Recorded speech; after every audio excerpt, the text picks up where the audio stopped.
Hi everyone, welcome to my another vlog. কেমন আছো তোমরা সবাই? আশা করি সকলেই ভালো আছো, সুস্থ আছো। আমার একটি নতুন ভ্লগে তোমাদের সকলকে জানাই অনেক অনেক ওয়েলকাম ও ভালোবাসা। তো দিনটা ছিল রবিবার সকালে।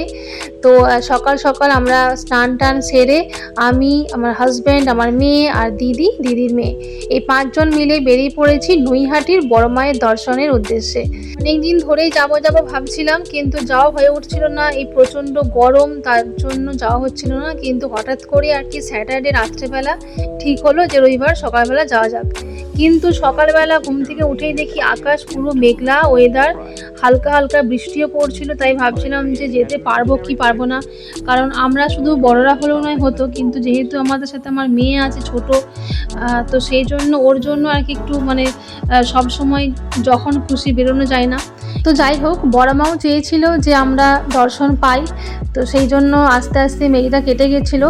মানে একদম মেঘলা মেঘলা ওয়েদারটা ছিল, কিন্তু সবসময় ঝড়ঝড় করে যে বৃষ্টি সেরকম হয়নি।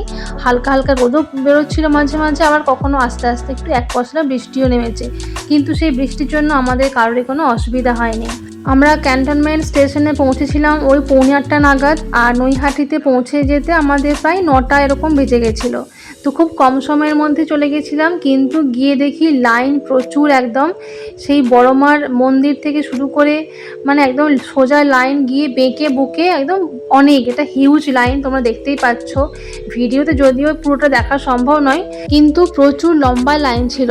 তবে হ্যাঁ, লাইন থাকলেও কিন্তু অসুবিধা হয়নি, কারণ যেহেতু ওয়েদারটাও ভালো ছিল আর লাইন কিন্তু বেশ ভালো এগোচ্ছিল। যে হ্যাঁ, এক জায়গাতে অনেকক্ষণ দাঁড়িয়ে থাকতে হচ্ছিল সেরকমও না। আর দেখো, এরকম লাইনে মানে যেতে যেতে এরকম দু সাইডে এরকম অনেক রকম দোকান, মানে ফুলের ডালা, তারপরে বিভিন্ন রকমের ঠাকুরের মূর্তি, খুব সুন্দর সুন্দর মূর্তি বিক্রি হচ্ছিল। বড় মা, গোপাল ঠাকুরের, শিব ঠাকুরের খুব সুন্দর সুন্দর মূর্তি বিক্রি হচ্ছিল। আর দেখো, এক পশলা কিন্তু হালকা করে বৃষ্টি হয়ে যাওয়ার পর আবার একটু রোদ বেরিয়ে গেছে। তো আমরা লাইনে দাঁড়িয়েছিলাম, তখন মন্দিরের কাছাকাছি চলে এসেছি, অনেকটা মানে লম্বা লাইন অতিক্রম করে প্রায় মন্দিরের কাছেই। আর তখন 2-3 জন দেখলাম দণ্ডিও কাটছিল। তো ফাইনালি আমরা বড় মাকে দেখার মানে জাস্ট আর একটু বাকি, দেখতেই পাচ্ছ আমরা মন্দিরের ভিতরে অলরেডি ঢুকে গেছি।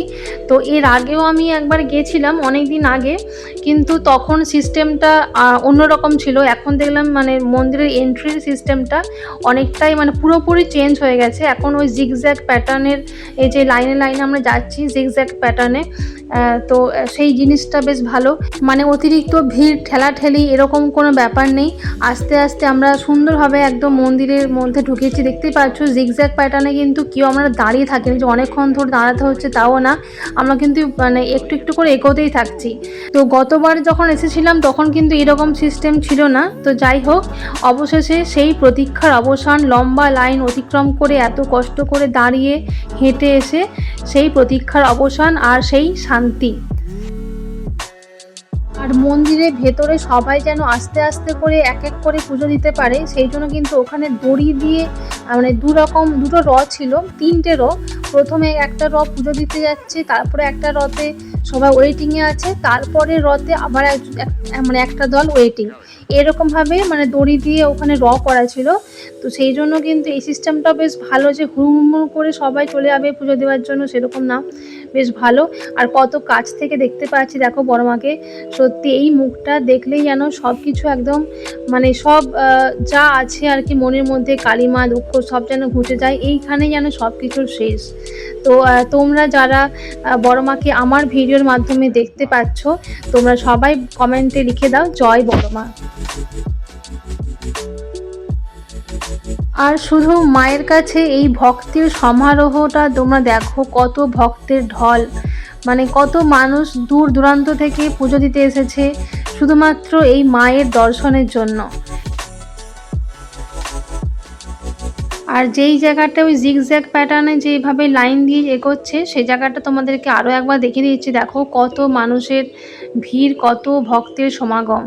তো যাই হোক, ওখানে খুব ভালো করে আমরা পুজো দিতে পেরেছি। আস্তে আস্তে ধীরে সুস্থে পুজো দিয়ে আমরা গিয়েছিলাম গঙ্গার ঘাটে।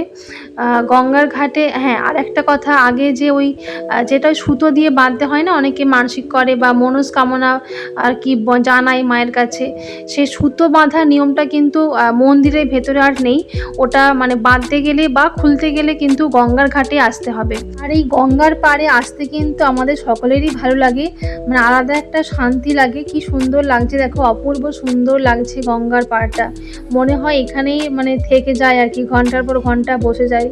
তো যাই হোক, ওখানে জল টল ভরে আমরা ব্যারেল কিনেছিলাম ওখান থেকে। তো আমরা 3টে ব্যারেল কিন্তু জল নিয়ে এসেছি, কারণ আমি আমার বাড়ির জন্য একটা এনেছি, আর দিদি একটা নিয়েছে, আর আমার মায়ের জন্য একটা ব্যারেল নিয়েছি, মানে মোট 3টে ব্যারেলে জল ভরেছি। তো যাই হোক, জাস্ট সৌন্দর্যটা দেখো, গঙ্গার সৌন্দর্যটা সত্যি অসাধারণ। ওখানে অনেক মানুষ স্নান করছিল দেখলাম।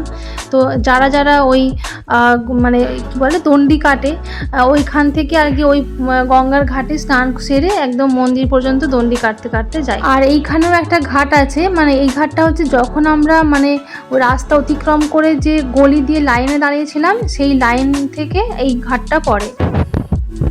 ওই যে দেখো, ওখানে সোমনাথ ওই যে লাল রঙের ব্যাগে করে গঙ্গা জল ভরছে।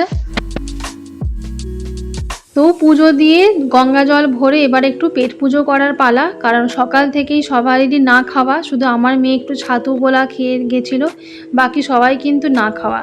মন্দিরের পাশেই একটা দোকান ছিল, বেশ ভালো, পরিবেশটাও বেশ সুন্দর, একদম বাতাস দিচ্ছে, এমনিতেই আবহাওয়াটা ভালো ছিল, তারপরে কিন্তু মাথার উপরে ফ্যান চলছে, আর ওইখানেও পরিবেশটাও ভালো দেখলাম, আর খাওয়ার কিন্তু কোয়ালিটিও ভালো ছিল। সোমনাথ খেয়েছিল ঘুগনি মুড়ি, ওর প্রিয়, আর আমরা খেয়েছিলাম লুচি আর ঘুগনি, মানে লুচি না, কচুরি। তো যাই হোক, খাবারটা বেশ ভালোই ছিল। খাওয়া দাওয়া সেরে এবারে আমাদের বাড়ি ফেরার পালা।